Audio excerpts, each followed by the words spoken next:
Calvin Butts at 10 or 11 years old was simply interested in excelling in school. I think that I was concerned about getting good grades. I was concerned about pleasing my parents. I had very good parents, a wonderful father, hardworking man, and a wonderful mother, hardworking woman, and together they poured a lot into their only child, me, the son. And so I wanted to please them. As a matter of fact, one of the driving forces in my life has been to make my parents proud and happy in terms of the things that I was doing. I think at another point in my life it escalated to or was elevated to pleasing God. But initially at 10 or 11, they were the major forces and influences in my life. Around 12, my mother took me to the National Beauty Culturist Association's luncheon, which was headed by a woman named Maud Gadsden.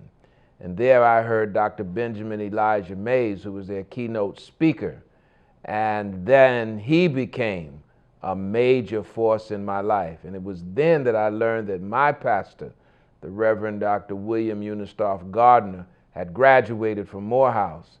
And so Dr. Mays and Morehouse College began to shape my life just a little beyond that, maybe around 12 or 13.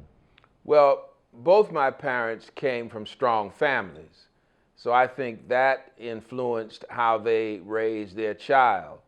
I think that the culture, it's a narcissistic, materialistic culture that exists here, had a huge impact, particularly on African Americans, and how they began, how we began to raise our children. We started following the dominant culture instead of sticking to our I attributed it to, because of my own clerical vocation, sticking to our faith.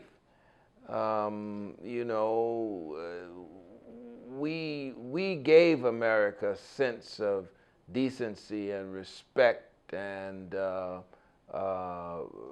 living on the high ground, a moral center.